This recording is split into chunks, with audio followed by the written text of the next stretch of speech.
Halo, siang semua. Siang. Ini siapa lagi nih yang udah muncul? Ntar ya. Siapa sih? Halo Dini. Halo si apa nih? Coco Chip. Siapa lagi nih?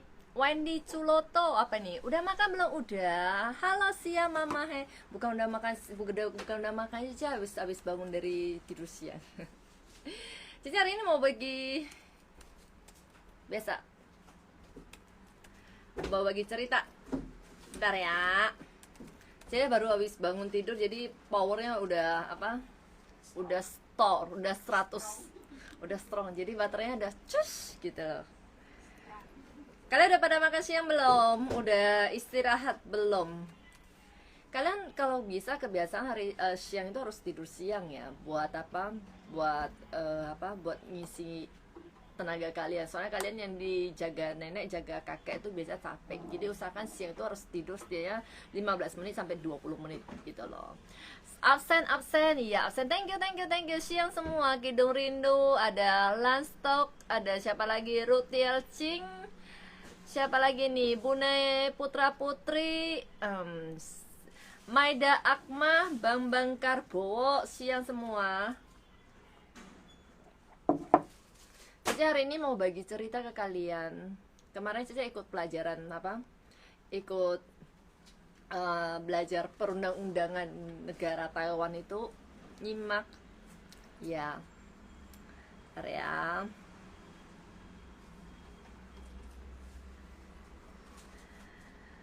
eh Bentar ya.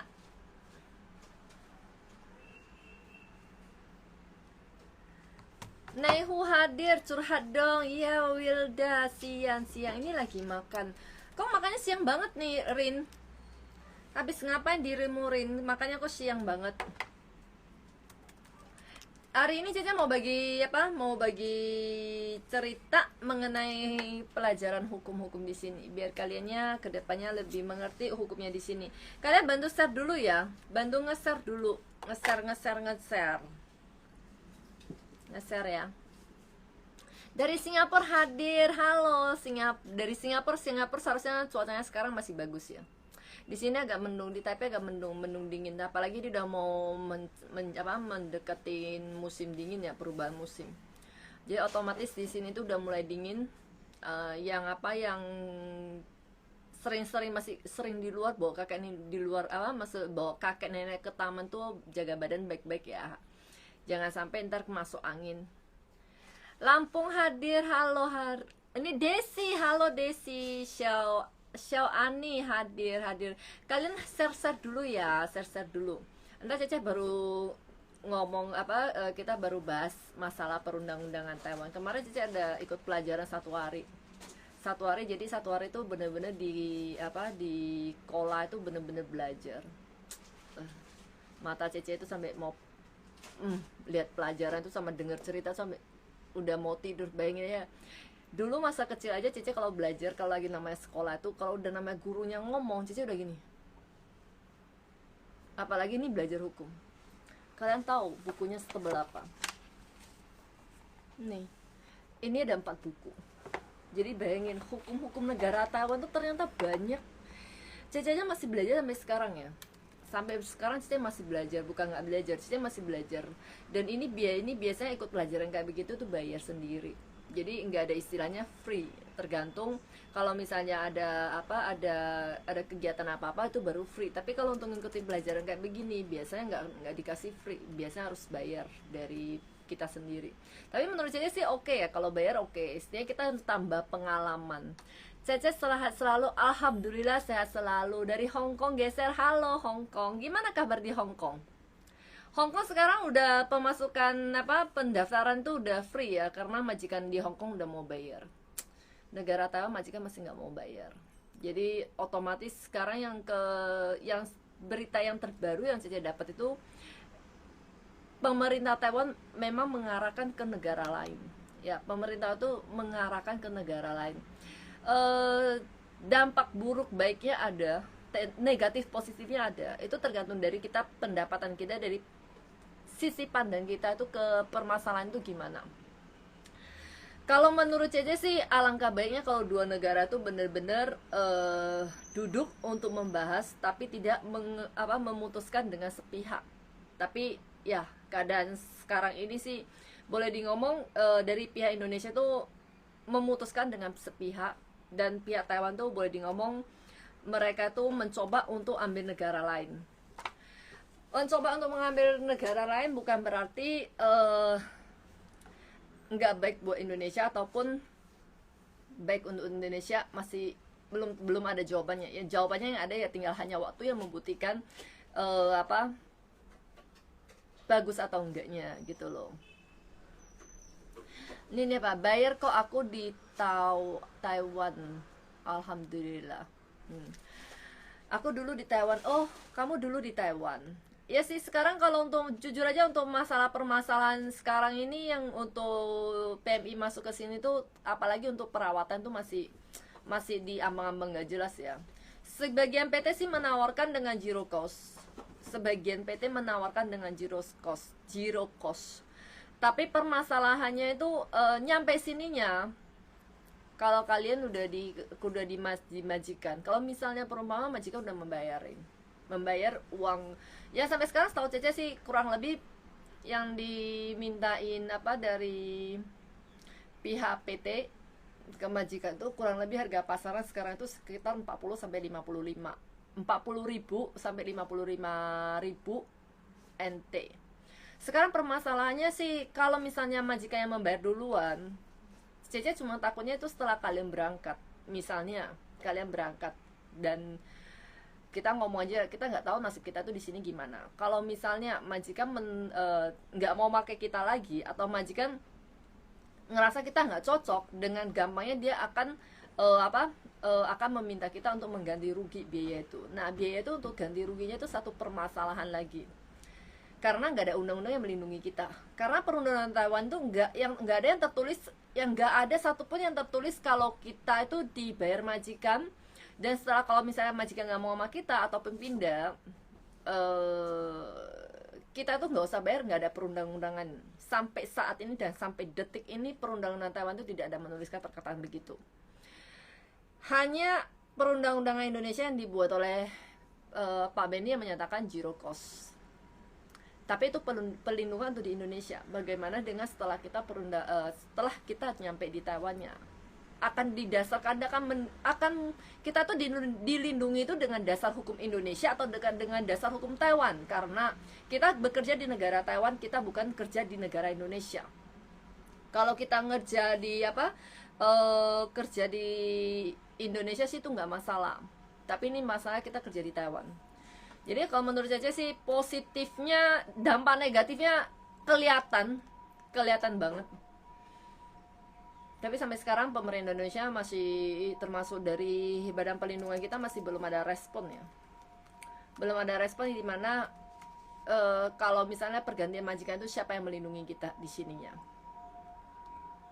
Kalau misalnya kita diminta ganti rugi, misalnya awalnya majikan yang menyatakan kalau dia tuh membayar kita tuh sekitar pelatihan semua biaya itu sekitar 40 sampai 45. Tapi ternyata kita udah nyampe ke sini, kita tuh diganti majikan, misalnya kita tuh majikan nggak mau sama kita minta 60, siapa yang akan melindungi kita gitu loh. Dan ini yang membuat saya lebih saranin ke kalian semua, jangan dulu mendaftar ke PT biarpun ada penawaran zero cost, karena itu perlindungan zero cost itu hanya perlindungan untuk kalian di Indonesia, tidak ada perlindungan kalian di Taiwan. Jujur aja sampai sekarang tidak ada perundang-undangan Taiwan yang menyatakan kita pindah majikan itu tidak perlu mengganti biaya rugi yang telah dikeluarkan oleh majikan. Per hari ini dan per detik ini tidak ada perundang-undangan Taiwan yang menyatakan hal tersebut. Ini Cece ngomong langsung belak-belakan karena Cece banyak banget lihat mulai dari PT-PT itu mulai menawarkan zero cost. Zero cost itu kelihatan dari kita tuh seakan-akan manis di depan mata, pahit di belakangnya gitu loh. Tapi alangkah baiknya kalau misalnya Taiwan kalau memang mau menyatakan zero cost, akan lebih bagusnya kalau misalnya negara Taiwan, hukum-hukum perundangan Taiwan seperti Hong Kong, sama-sama menyetujui gitu loh. Jadi bukan seperti sekarang yang dimana, aduh, Min, baterai Min, bentar ya, Min, baterai Min, lowbat Min, bentar ya, Cice cas sambil ngomong dulu, soalnya baterainya lowbat kemarin, Cice lupa cas, jadinya keputus deh, bentar ya, cari Cice putus bentar. Dari sini Min.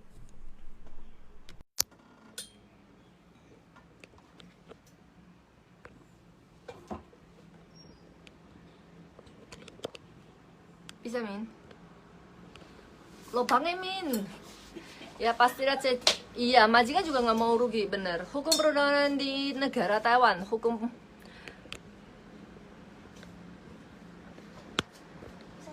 bisa. Negara Taiwan sampai sekarang tidak melindungi kita. Cica ngomong terus terang aja, nggak ada perundang-undangan Taiwan yang melindungi kita di negara Taiwan. Soalnya sampai detik ini juga, ya hanya ada hukum hanya ada perundang-undangan Indonesia yang menyatakan kita itu nggak usah bayar. Itu permasalahan di kita sampai sekarang. Orang Taiwan mana mau rugi? Ya, orang Taiwan nggak mau rugi. Kita orang Indonesia juga nggak mau ganti rugi. Jadi menurut Cece, alangkah baiknya kalau kita itu sama-sama, dua negara itu sama-sama duduk untuk pembahasan. Akan ngambil TKW dari Nepal, jujur, Cece jujur ya, karena informasi ini memang benar. Dan jujur aja, dalam lagi bahas pembahasan dua negara, Nepal merupakan salah satu negara yang boleh ngomong saat ini dibandingin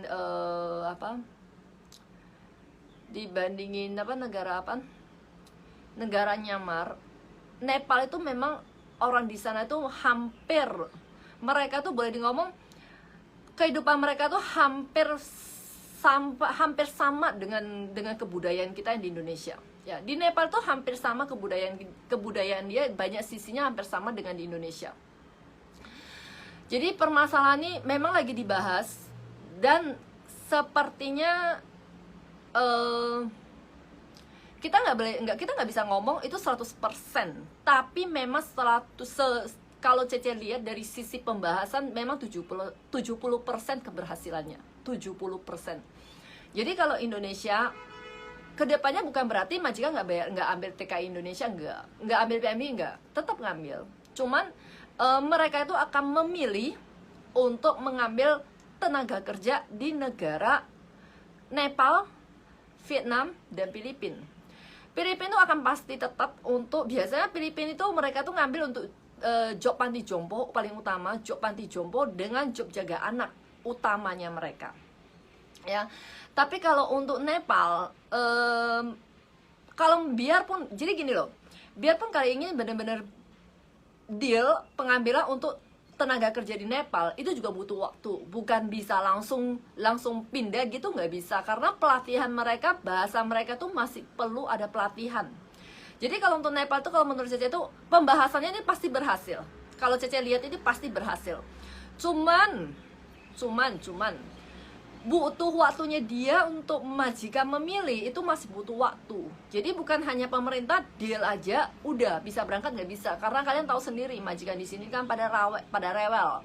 Perlunya itu bahasa paling utama bagi mereka. Kalau masalah kebersihan sih, untuk menurut Cece sih, kalau untuk masalah kebersihan, masalah apa, Nepal sana juga ya hampir sama lah dengan Indonesia, hampir sama ya, nggak jelek banget, nggak jelek banget.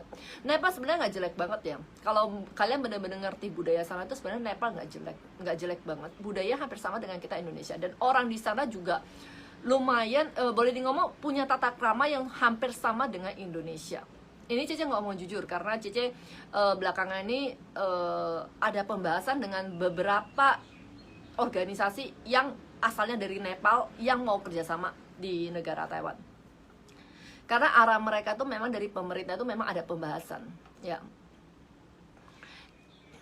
Sebenarnya kalau majikan lebih, ini seperti ke teman kita nih ya, majikan lebih suka dengan Indonesia, tapi memang majikan Taiwan tuh boleh di ngomong dia lebih suka dengan Indonesia, tapi di saat dia harus memilih membayar dan tidak ada garansi sama sekali, majikan pasti akan melepaskan negara kita.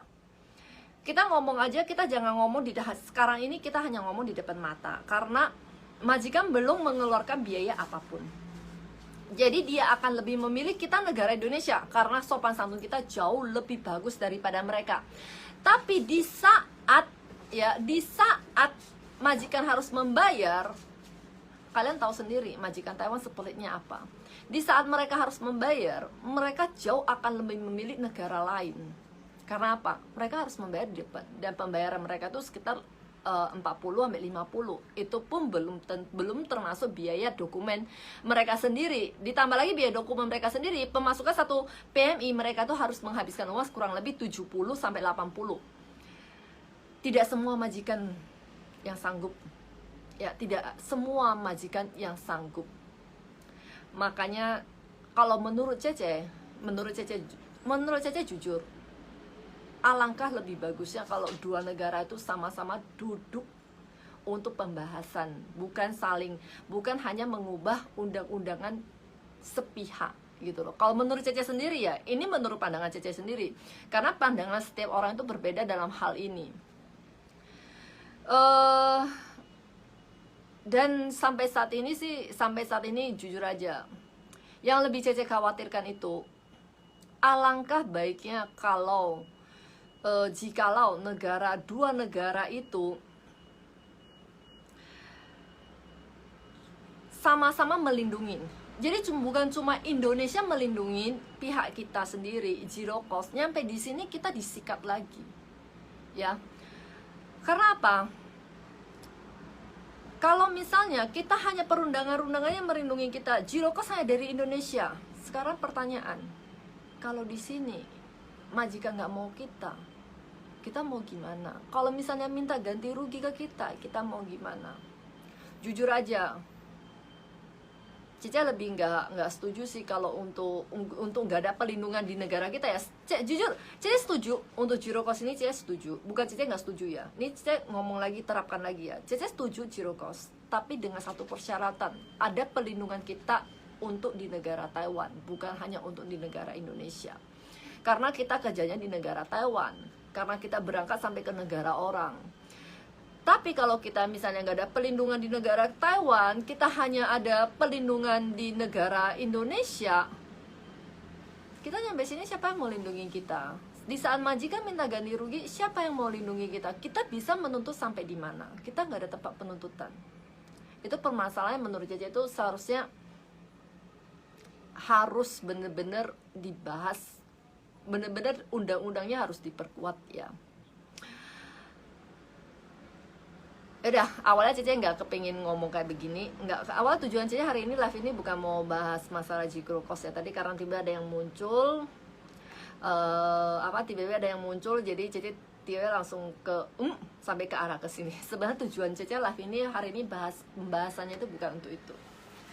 Pembahasan Cece itu karena beberapa hari ini belakangan ini karena PMI untuk job informal masih di ambang-ambang nggak kepastian.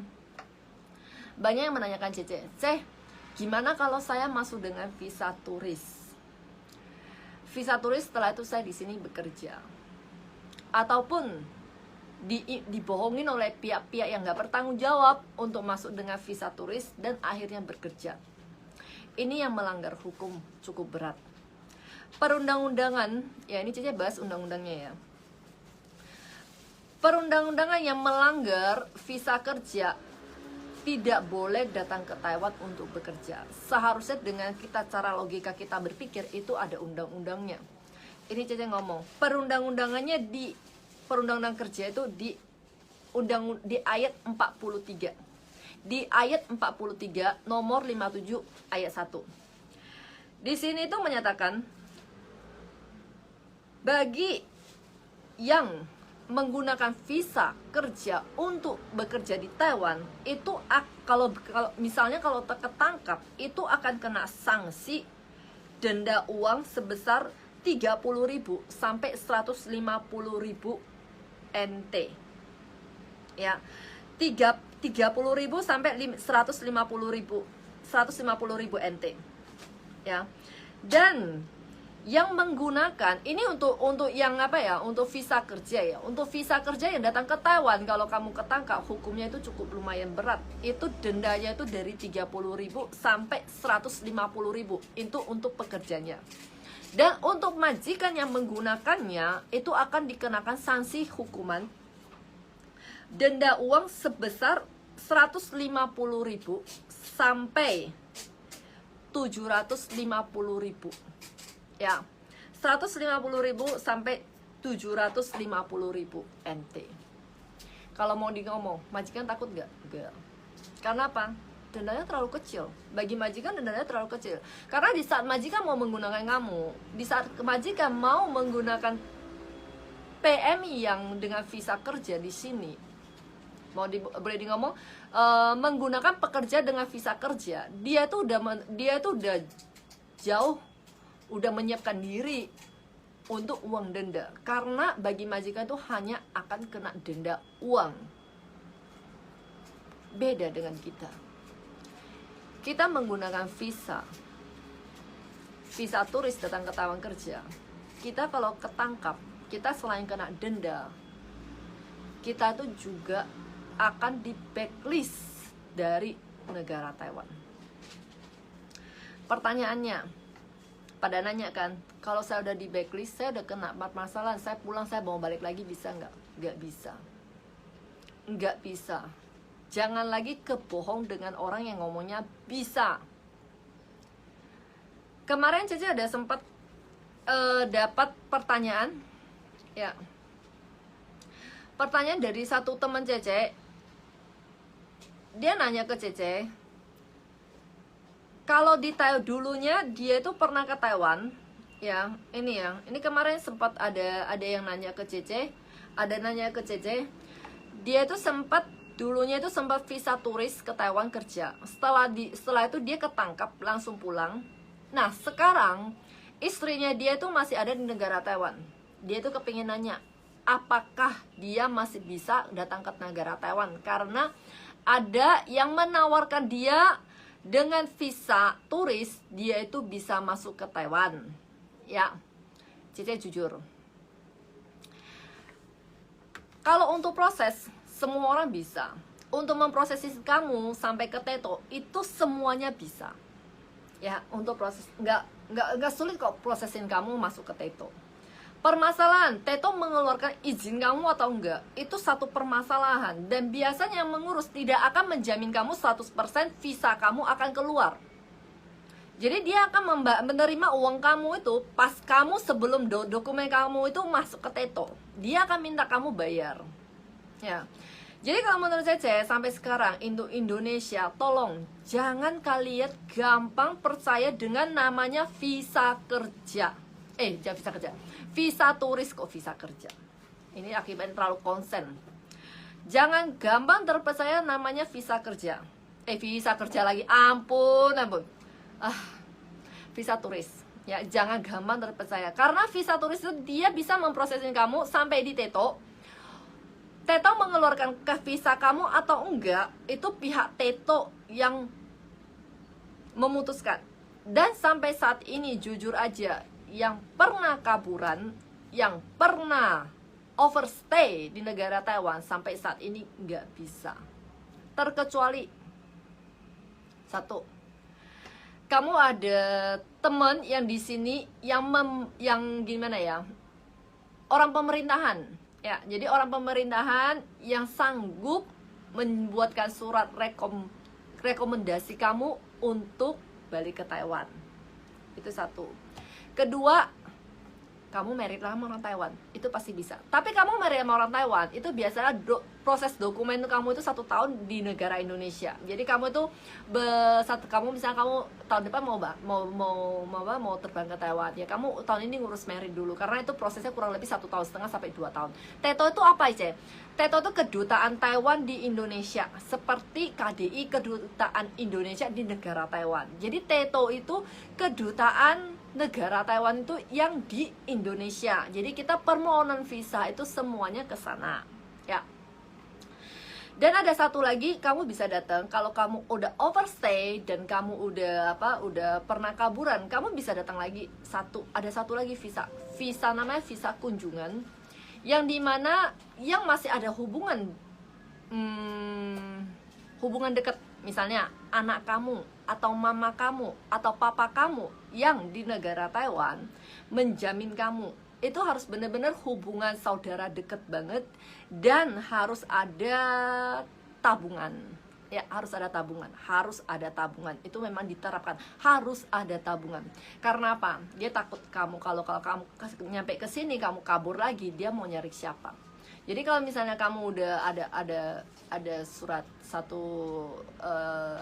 rekomendasi dari pemerintah ataupun surat tugas dari pemerintah, itu kamu bisa datang ke sini lagi. Kedua, kamu merit. Ketiga, kamu dijamin sama visa kunjungan, yang dinamakan visa kunjungan itu kamu dijamin oleh anak kamu ataupun ayah kamu ataupun mama kamu. Mesti ada hubungan saudara, hubungan deket ya, tiga apa sih namanya? Apa sih? Hubungan antara papa, mama, anak gitulah ya, apa suami gitu, itu kamu masih bisa. Dan itu pun dia mesti ada tabungan di negara Taiwan ya, dia harus ada rekening tabungan di negara Taiwan. Itu kurang lebih kalau nggak salah tabungannya harus mencapai kurang lebih, kalau nggak salah kemarin Cece prosesi satu, kalau nggak salah kurang lebih 1 juta NT tabungannya.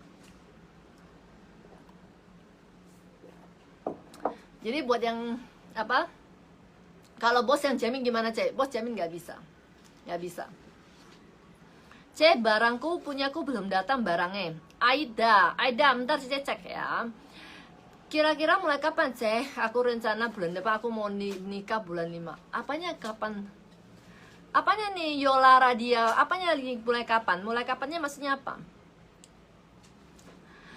Jadi untuk yang untuk sementara itu yang mau ambil cuti, jangan ambil cuti dulu deh. Jadi takutnya kalian udah cuti, kalian pulang kalian nggak bisa balik. Majikan bisa takut. Walau kaburan nggak ada kasus, terus pulang juga nyerahin itu. Iya bener, nggak bisa ke Taiwan. Itu nggak bisa.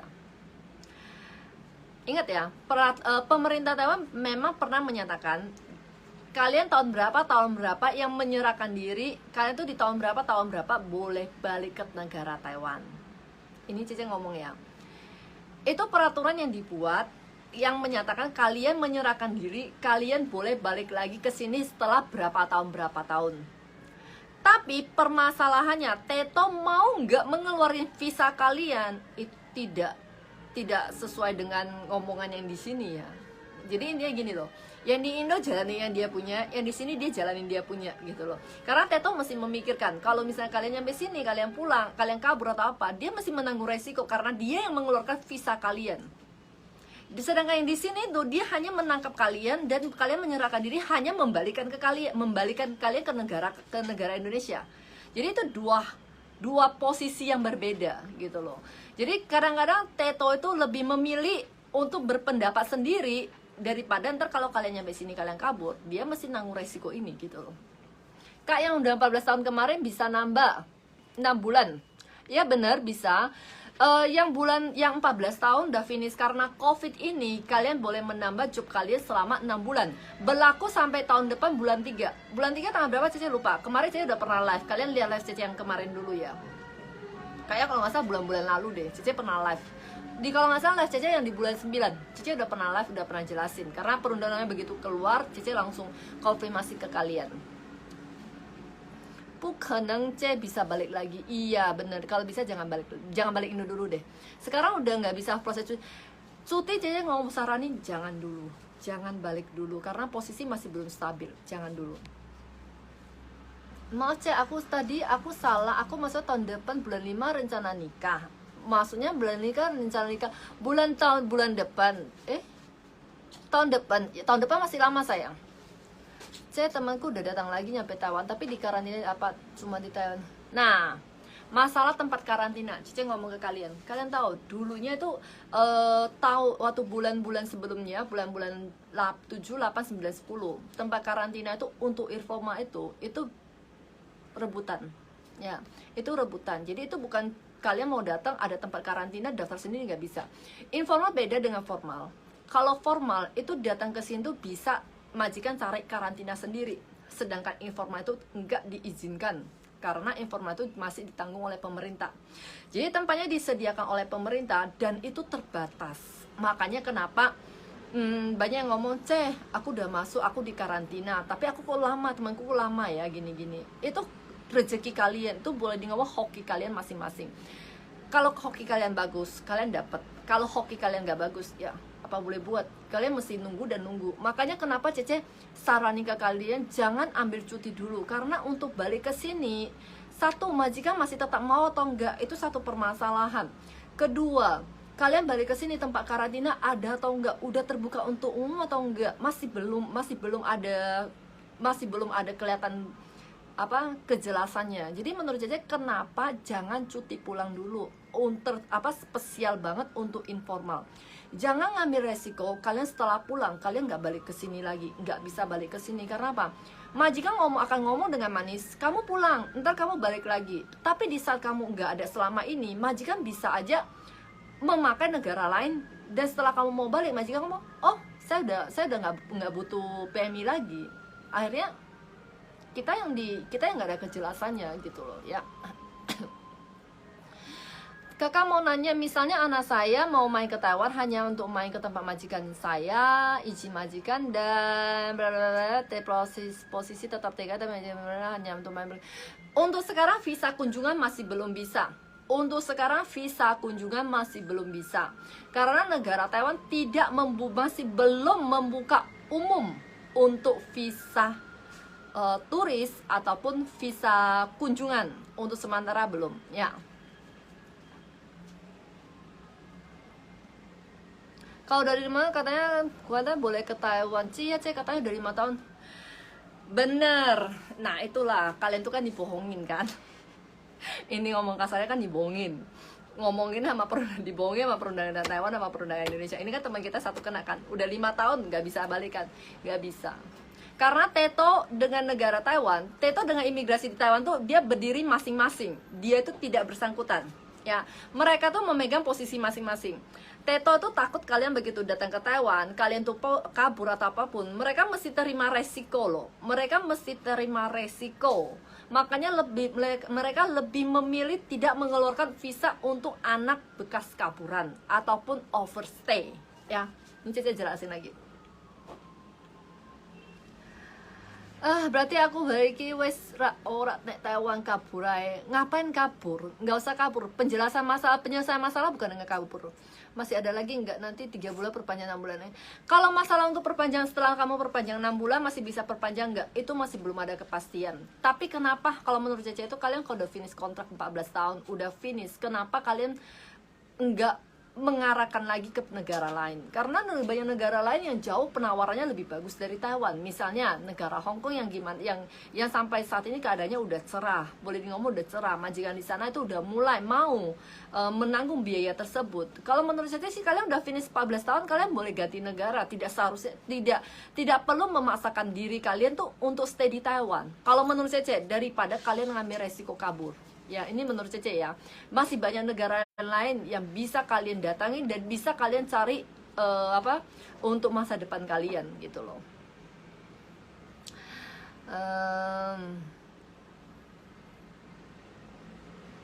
Apa ini nunggu jawabannya? Si Anis jawabannya apa Nis? Mundur aja dia aku mau kasih nanti dulu. Oke, Rosemary. Ya tadi yang seperti Cece ngomong ya. Yang seperti Cici ngomong itu, kalian kalau misalnya udah finish kontrak 14 tahun dan udah perpanjang 6 bulan, ingat jangan kabur. Kabur bukan penyelesaian masalah. Alangkah lebih baiknya kalian balik ke Indonesia.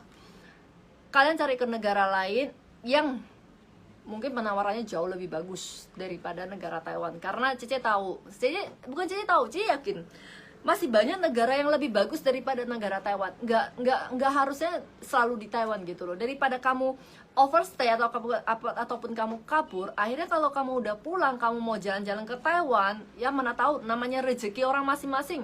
Mungkin kedepannya kalian udah punya usaha sendiri, usaha kecil-kecilan, kalian masih bisa balik ke Taiwan untuk jalan-jalan gitu loh. Jadi kalau menurut Cece itu jangan sekali-sekali kalian tuh mencoba untuk melanggar hukum karena apa? Karena kemauan sesaat. Ntar nyeselnya di belakangnya gitu loh. Nah, untuk orang yang kaburan, seperti Cece ngomong, orang kaburan ataupun overstay itu bisa datang ke Taiwan dengan visa merit. Ya, kalau misal kamu kaburan, kamu masih nekat mau datang ke Taiwan ya bisa. Kamu dengan visa merit.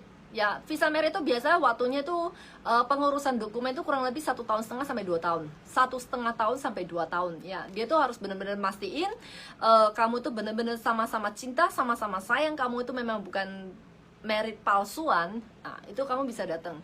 Tapi menurut Cece sih, kalau misalnya kamu memang udah punya keluarga di Indonesia, jangan mengambil tindakan kabur. Terkecuali kamu punya pacar di sini, orang Taiwan, dan dia mau menikahin kamu, ya nggak masalah. Jangan sampai terakhir ngomong di depan manis, di belakang setelah kamu pulang, ya dianya juga lari gitu loh. Aku dari Singapura pulang di blacklist. Kalau mau masuk ke Taiwan bisa. Kalau untuk di Singapura, kamu di blacklist dengan negara sana, tidak ada hubungannya dengan negara Taiwan. Jadi satu-satu negara itu berbeda. Kalau kamu misalnya kamu di blacklist di negara Taiwan, kamu bisa ke Hong Kong, kamu bisa ke Singapura.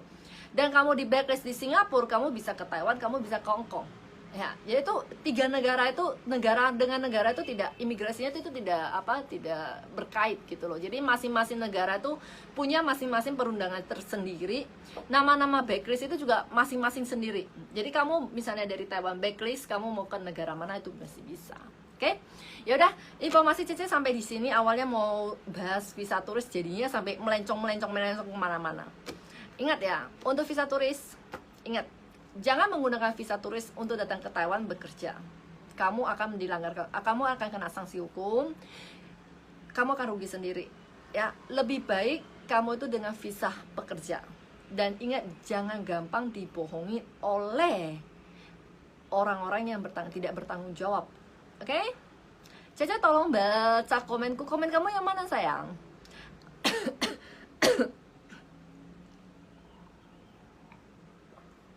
Imci, kamu messenger aja. Boleh pulang cuti nggak? Kalau untuk tahun depan masih belum kita lihat keadaan dulu. Untuk tahun ini Cece secara pribadi nyaranin ke kalian jangan. Ya, tadi Cece udah ngomong. Cece saranin ke kalian tuh jangan untuk tahun ini.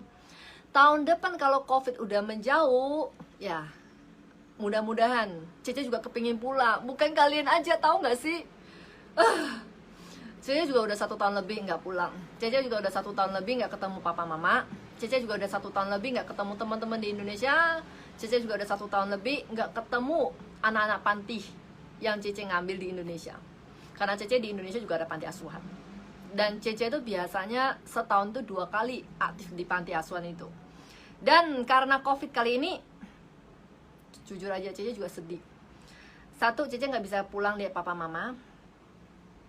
Kedua, Cece nggak bisa ketemu teman-temannya di Indonesia. Ketiga, Cece nggak bisa ketemu anak-anak panti Cece.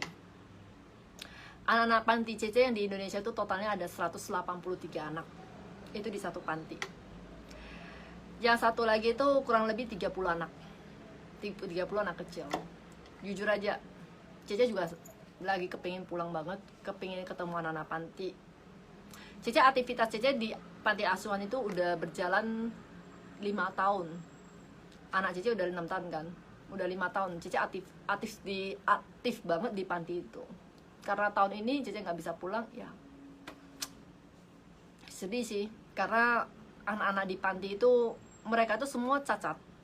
Mereka tuh nggak ada yang sempurna. Bahkan mereka tuh kadang-kadang tuh nggak bener-bener nggak diperhatiin sama pemerintah. Ya. Visa turis kalau kabur gimana kalau pulang? Denda, pasti denda. Jangan pakai visa turis lah. Ya udah, Cece live sampai di sini. Ya, kita lanjutnya live depan Senin depan kita ngomong lagi, kita curhat lagi. Oke? Kalau gitu selamat siang semua. Cece pamitan dulu. Bye bye.